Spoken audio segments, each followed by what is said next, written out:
Passive income, real opportunity or content trap? Pertanyaan itu sering muncul di antara para pencari kebebasan finansial, terutama ketika feed media sosial dipenuhi janji-janji, dapatkan uang tanpa kerja keras, yang berkilau. Saya mengajak Anda menyelami realitas di balik istilah yang kini menjadi magnet klik, mengurai mitos yang menyesatkan, dan menelusuri 5 sumber pendapatan pasif yang memang dapat diandalkan. Di akhir pembahasan, Anda akan memiliki peta langkah konkret untuk memulai, menghindari jebakan umum, serta cara mengukur apakah usaha Anda sudah menghasilkan hasil yang diharapkan.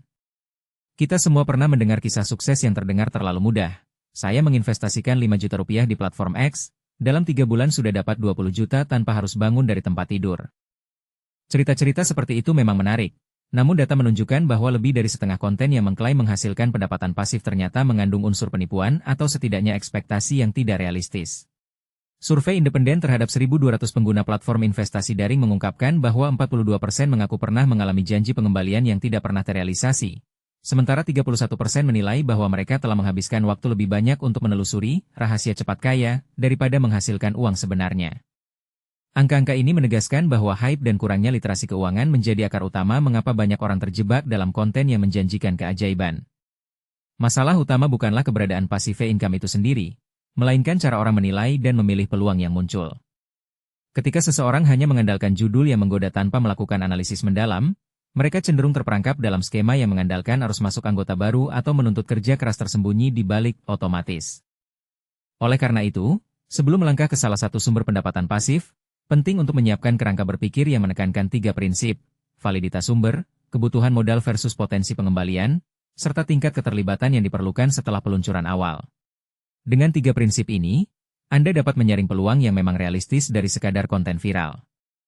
Kerangka kerja yang saya sarankan dimulai dari evaluasi objektif. Pertama, pastikan bahwa sumber pendapatan memiliki dasar ekonomi yang jelas. Apakah itu menghasilkan dividen dari laba perusahaan, sewa properti yang terjamin, atau pendapatan lisensi dari produk digital. Kedua, hitung rasio modal awal dengan perkiraan arus kas bersih, serta perkirakan berapa lama waktu yang dibutuhkan untuk mencapai titik impas. Ketiga, identifikasi tingkat komitmen pasca peluncuran. Tidak ada pendapatan yang sepenuhnya set and forget, melainkan ada tingkat pemeliharaan yang bervariasi. Setelah kerangka ini terbentuk, Anda dapat menilai masing-masing peluang dengan mata kritis. Berikut 5 sumber pendapatan pasif yang telah terbukti memberikan hasil konsisten bila dikelola dengan disiplin. Saya akan mengupas masing-masing secara mendalam, menyoroti kelebihan, kelemahan, serta komitmen yang diperlukan, sehingga Anda dapat menempatkan pilihan yang paling sesuai dengan profil risiko dan kapasitas waktu Anda. Dividen saham menjadi pilihan pertama.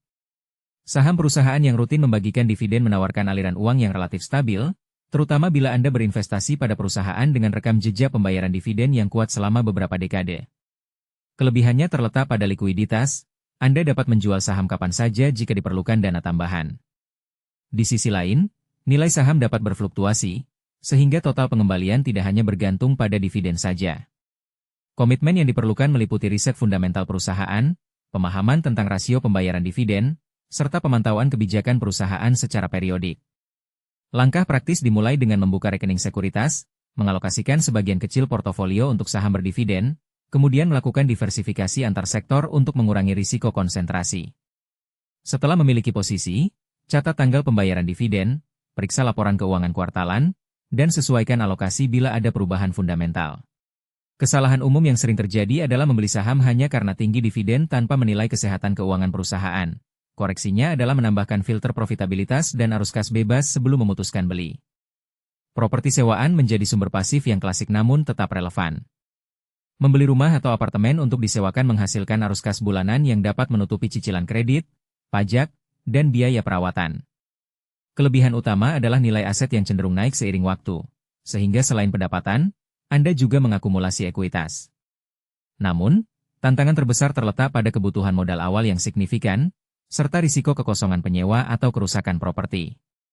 Komitmen pasca pembelian meliputi manajemen penyewa, perawatan rutin, dan kepatuhan terhadap regulasi properti.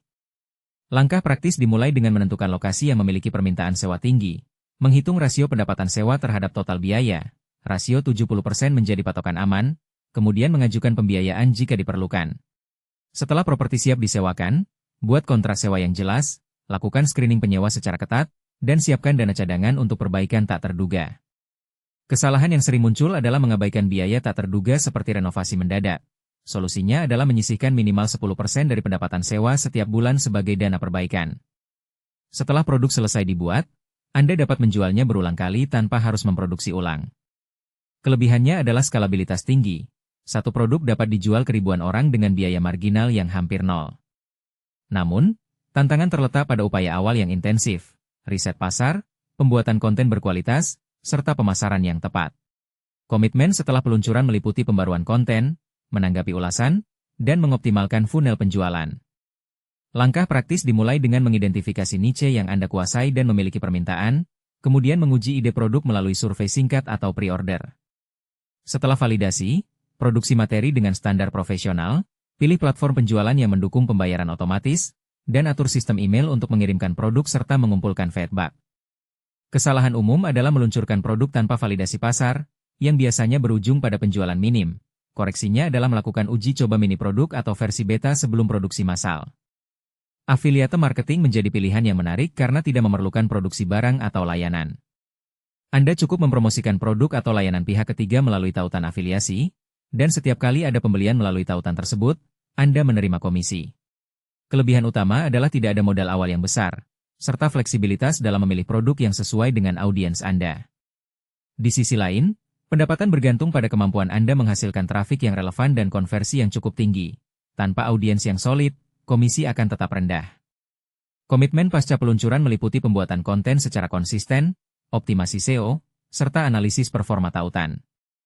Langkah praktis dimulai dengan mendaftar ke program afiliasi yang terpercaya, memilih produk yang relevan dengan niche Anda, kemudian membuat konten, baik artikel, video, atau posting media sosial, yang memberikan nilai tambah sekaligus menyisipkan tautan afiliasi secara natural. Setelah konten dipublikasikan, pantau statistik klik dan konversi, serta lakukan A/B testing pada judul atau call to action untuk meningkatkan rasio. Kesalahan yang sering terjadi adalah mempromosikan terlalu banyak produk sekaligus, sehingga audiens kebingungan. Solusinya adalah fokus pada satu atau dua produk yang paling relevan dan membangun otoritas di bidang tersebut. Peminjaman peer-to-peer, P2P, menjadi alternatif investasi yang relatif baru, di mana Anda menyalurkan dana ke peminjam melalui platform daring dan memperoleh bunga sebagai imbal hasil. Kelebihan utama adalah tingkat pengembalian yang biasanya lebih tinggi dibandingkan deposito tradisional, serta diversifikasi portofolio dengan menyalurkan dana ke banyak peminjam kecil. Namun, risiko gagal bayar tetap ada, terutama pada platform yang kurang transparan atau pada peminjam dengan rating rendah. Komitmen pasca investasi meliputi pemantauan portofolio, reinvestasi hasil, dan penyesuaian alokasi berdasarkan performa. Langkah praktis dimulai dengan memilih platform P2P yang terdaftar dan diawasi oleh otoritas keuangan, mempelajari sistem rating peminjam, serta menentukan alokasi dana maksimum yang bersedia Anda risikokan. Setelah menyalurkan dana, atur strategi diversifikasi, misalnya menyalurkan dana ke 10 peminjam dengan jumlah kecil masing-masing, untuk mengurangi dampak gagal bayar. Kesalahan umum adalah menaruh seluruh dana pada satu peminjam dengan imbal hasil tinggi tanpa memperhatikan profil risikonya. Koreksinya adalah selalu menyebar dana dan memantau rating secara berkala. Setelah memahami masing-masing sumber, mari kita rangkum langkah-langkah praktis yang dapat Anda terapkan dalam 3 fase: persiapan, eksekusi, dan pemeliharaan.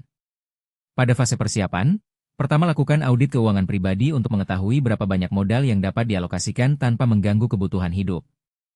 Kedua, tetapkan tujuan spesifik, misalnya mendapatkan tambahan 2 juta per bulan dalam 12 bulan, atau membangun aliran pendapatan yang menutupi cicilan rumah.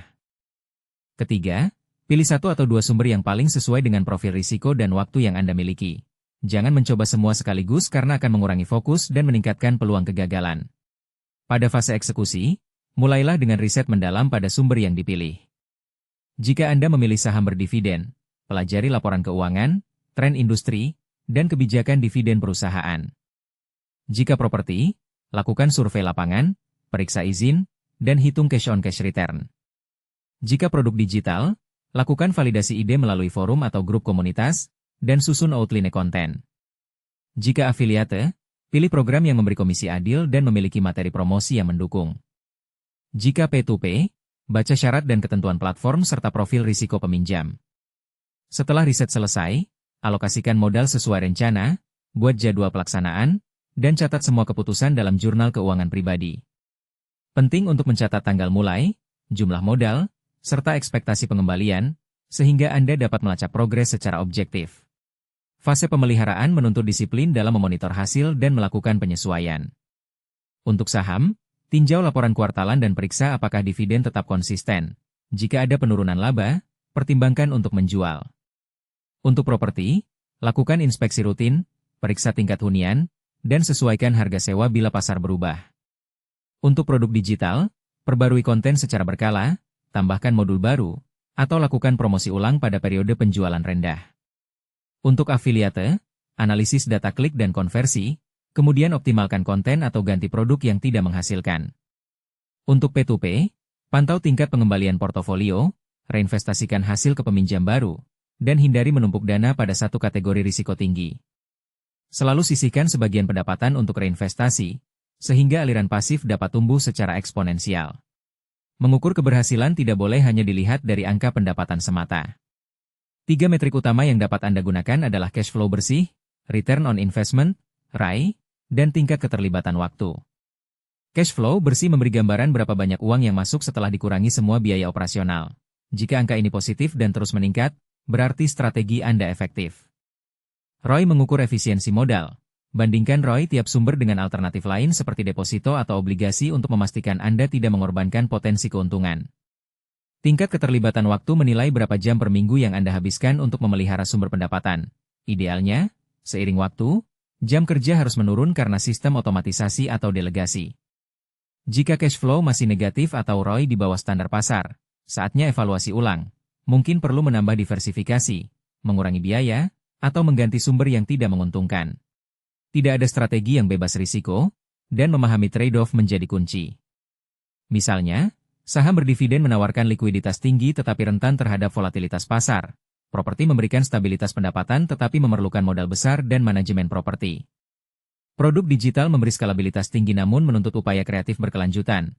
Afiliate marketing memerlukan audiens yang kuat, sedangkan P2P memberi imbal hasil tinggi dengan risiko gagal bayar. Menentukan prioritas berarti menyeimbangkan antara keinginan mendapatkan pengembalian cepat dan kemampuan menanggung risiko serta waktu yang tersedia. Jika Anda memiliki waktu terbatas, properti atau saham berdividen mungkin lebih cocok. Jika Anda memiliki keahlian khusus dan kemampuan produksi konten, produk digital atau afiliate dapat menjadi pilihan utama. Berikut contoh situasi nyata yang menggambarkan bagaimana kombinasi beberapa sumber dapat menciptakan aliran pendapatan pasif yang kokoh. Seorang profesional muda berusia 30 tahun, dengan penghasilan tetap dari pekerjaan kantornya, memutuskan untuk mengalokasikan 20% dari gaji bulanan ke investasi. Ia memulai dengan membuka rekening sekuritas dan membeli saham perusahaan telekomunikasi yang rutin membagikan dividen, dengan harapan mendapatkan aliran cash flow bulanan. Selanjutnya, ia menabung untuk down payment rumah di pinggiran kota yang memiliki permintaan sewa tinggi, dan setelah 3 tahun berhasil membeli properti pertama.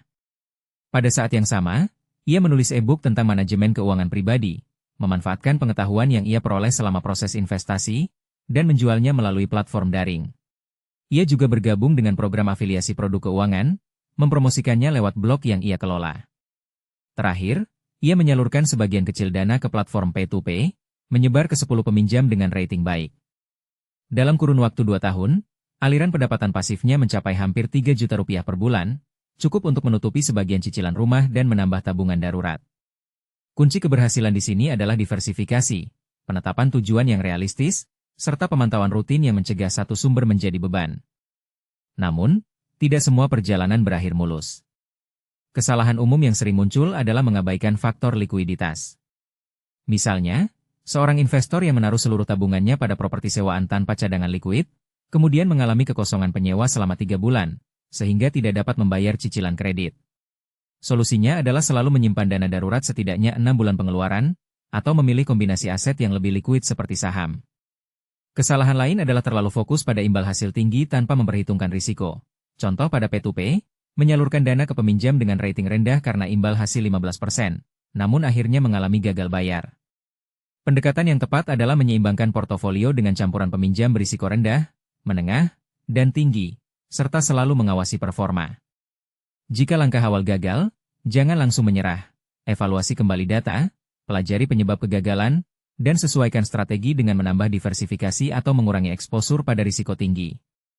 Setelah Anda menyiapkan semua elemen, modal, tujuan, pilihan sumber, serta rencana aksi, Langkah selanjutnya adalah menuliskan checklist pribadi yang berfungsi sebagai panduan harian. Checklist tersebut meliputi verifikasi dana yang dialokasikan, konfirmasi jadwal monitoring, dan pencatatan hasil tiap bulan. Dengan pencatatan rutin, Anda dapat melihat pola, mengidentifikasi penurunan performa lebih awal, dan melakukan penyesuaian sebelum kerugian menumpuk. Akhirnya, mari kita kembali pada pertanyaan awal. Apakah passive income nyata atau sekadar jebakan konten? Jawabannya terletak pada pendekatan yang Anda ambil. Jika Anda menelan setiap tawaran tanpa analisis, kemungkinan besar Anda akan terjebak dalam skema yang menjanjikan hasil instan namun berujung kekecewaan. Namun, bila Anda menyaring peluang berdasarkan kerangka kerja yang objektif, mengalokasikan modal secara bijak, dan melaksanakan pemeliharaan rutin, passive income menjadi alat yang dapat mempercepat kebebasan finansial Anda. Kunci utamanya adalah disiplin, kesabaran, dan kemampuan belajar dari setiap kegagalan kecil. Saya mengajak Anda untuk merefleksikan apa yang paling resonan dengan kondisi Anda saat ini. Apakah Anda lebih nyaman memulai dengan investasi saham berdividen yang membutuhkan modal kecil namun memerlukan pemahaman pasar? Ataukah Anda memiliki kesempatan untuk membeli properti dengan bantuan kredit dan siap mengelola penyewa? Mungkin keahlian Anda berada di dunia digital, sehingga produk digital menjadi jalan paling alami. Pilih satu atau dua sumber yang paling sesuai, tetapkan langkah pertama yang dapat Anda lakukan dalam minggu ini, dan catat progresnya. Jika Anda memiliki pengalaman atau pertanyaan seputar langkah-langkah tersebut, tuliskan komentar di bawah, karena diskusi bersama dapat memperkaya pemahaman kita semua. Jangan biarkan hype menghalangi keputusan rasional. Jadikan pengetahuan ini sebagai pondasi untuk membangun aliran pendapatan yang berkelanjutan. Terima kasih telah menyimak. Semoga perjalanan Anda menuju passive income yang nyata menjadi lebih jelas dan terarah. Selamat memulai. Intinya, jalankan langkah kecil ini secara konsisten supaya hasilnya benar-benar terasa dan perubahanmu tidak berhenti di tengah jalan. Kalau video ini ngebantu, subscribe sekarang, tekan like, tulis pendapatmu di kolom komentar, dan share ke temanmu biar makin banyak yang terbantu.